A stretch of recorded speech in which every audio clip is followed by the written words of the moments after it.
Veloria-Dunn is here. She's from the what am I even talking? Donald Why W. can't I Reynolds. remember my own name? Donald W. Reynolds Library. Welcome to the show. Thank you. The most simplest things in the world can just take you down the wrong path. So how are you today? I'm good. How are you? Good. Good. Now you said before the show we're going to talk about low tech and high tech. That is correct. You want to fill us in? I do. I just want to share with everyone that the library, we're obviously more than books. We have tons of programs, and a lot of people don't know some of the technology stuff that we offer. So I just want to bring to everyone's attention that we have revamped our computer classes for adults. Okay. So as of January, we have rolled out some new classes, and then we also have a new maker space that I want to talk about. So we have a little bit high tech and we have low tech. On the computer class side, the first Thursday of every month, we are doing library to go classes. So that's kind of a high tech. If you can't come to the library, you can get your books digitally, get ebooks, e-audio, and then even get e-magazines. So you don't have to come to the library for close, snow day. If we ever get a snow day, you can stay home and get your books.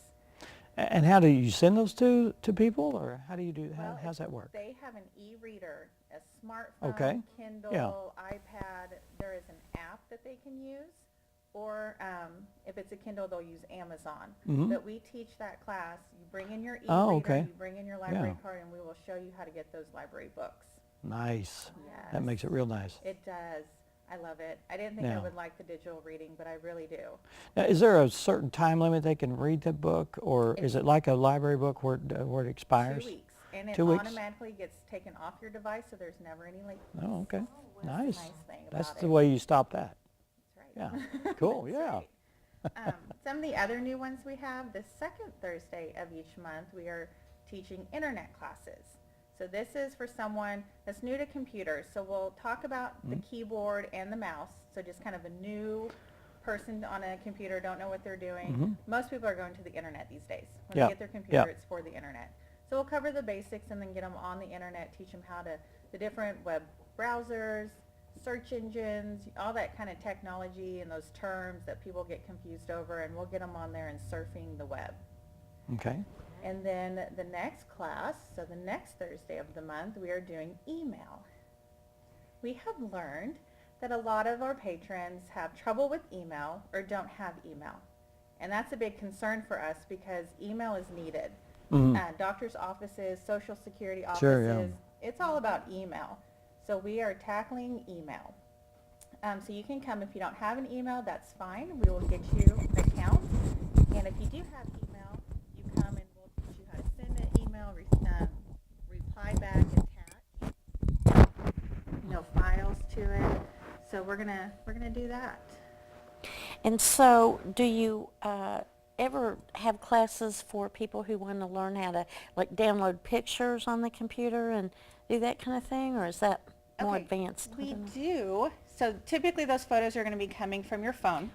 So on the first Tuesday of every month, we have a cell phone and tablet question and answer session, and our teenage volunteers, they sit down and do a one-on-one with those patrons. So you bring your phone in, you bring your tablet in. If you're wanting to get your photos off your phone, you bring your laptop with you. And those teenagers will show you how to get your pictures from your phone and stick them on your laptop. So, which is easy for them. Yes.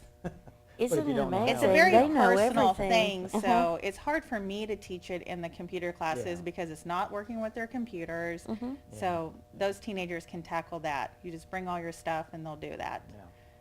We've got a couple other new classes. We have partnered with ASU Mountain Home with their pipeline grant, and that pipeline grant works with people to get them ready for different industries, mainly manufacturing. But a lot of people, they need resumes, they need office skills, and they lack that. So the library is going to be teaching those. We're going to be doing Word for the Workforce the last week of January and March. It's a 3-day session, and you're going to learn how to create a resume and a cover letter, all by learning how to operate Microsoft Word. And then in February, we'll do Excel for the Workforce. So you're going to learn spreadsheets. And all that is in focus to help train people for their jobs or getting ready to get into a job. Yeah. So we've got those going on. So we're pretty excited about all of our new lineups. Is there a fee for the classes? No fee. All you good. need is a library card. Very good. Yep. And how do people sign up for the classes? They can either call the library, 580-0987, and just press 1, gets them to the circulation desk, and they'll get them signed up there. Or they can stop by and sign up. You can sign up online too, but most people that are taking these computer classes, they're not good at that yet. Yeah, So yeah. they can't really tackle the calendar. And if they don't have a library card, they can get one Yes. before they can go ahead and enroll and get a card at the same time. Absolutely. If you're a resident of Baxter County or own property in Baxter County, you're already paying for your card. You just need to come get it. Bring proof that you're a resident or have land that you're paying taxes on, and you can get your library card. If you're outside of the area, then it's a $30 annual membership fee. Oh, okay. And then you can have access to all these resources. And then you've got spring programs just right around the corner. Is there anything you want to talk about that? Well, the low-tech side, we have this low-tech side called our makerspace. Our makerspace has been traditionally for the year and a half a 3D printer. Oh, yeah. Yes, we have a 3D printer and a 3D scanner, but we have grown that. We have a volunteer that showed up in November, and he said, hey, I want to come help you out. So we have been putting him to work. On Tuesdays and Thursdays, we are opening up our makerspace from 1 o'clock till close. And he is in there, and he is an electronics guru. And so he is teaching coding classes. We have all the electronic supplies, breadboards, circuits, LEDs, things I have no idea what they are. But he can show, we have kids to adults coming in. He can show them how to put it together, how to code and make it do stuff, how to That's build cool. little computers. Oh, wow. Yes, so we have his knowledge in there, which is great. He also knows how to do the 3D printer. I do as well. And then we also have the community answers. They have donated so much stuff, so we have craft supplies in there. So basically on Tuesdays and Thursdays, you can bring your family in or come in and you can just create whatever you want to create. You can make something on the 3D printer. You can work with electronics and code and build something fun. You can grab some craft supplies and make a fun, art object. So we're just really proud of that, and we just got a new vinyl cutter that was donated to us. A So- vinyl cutter. Yes, we're learning how to operate it, so as soon as we get that up and running, So you just cut vinyl, is that all you do? yep, sticker vinyl, Oh, okay. All right. heat, vinyl, paper, cardboard, so we got to play with that one. Okay. So But- when you talked about the guru that you've got, are there supplies that you have to pay for? Is there any fee for that?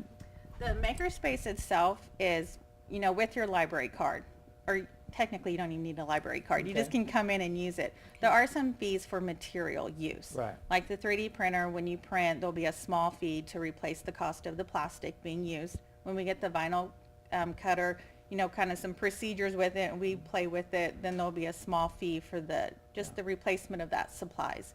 But just to come in there and use the craft supplies, there's no cost. Just come in and have fun and enjoy the library. Okay. All right. Gosh. That's fun. So, dude, it is fun. I might want to talk to this guru guy. I've got an application that I would like to learn. Maybe he can Maybe. take me aside after the session and tell me how to make things light up or I bet whatever. he could. Yeah. We just Okay. got a new volunteer. She's a sewing guru, because we're getting sewing machines in there. So just Oh, kind of, nice. Oh, wow. it's the room that you want to kind of look out for at the library. Come by, visit it, and it's an ever-changing. People are coming from the community and saying, hey, how can we help? Yeah. So we're getting all kinds of fun things. Can they do you have a schedule for that room by itself where people, where they It's on can? our calendar. If you go to baxlib.org and visit our calendar, you'll see everything that's going on in that room. Okay. All right. Very interesting. Well, Jennifer, we appreciate you coming by, and as always, you're always welcome. If you've got something you'd like to talk about, please let us know and come back on the show. All right, thank you. Thank you very much. Up next, we're going to be talking about the empty bowls to feed the hungry, and we'll be doing that in just a few minutes. Stay with us. You're watching 726.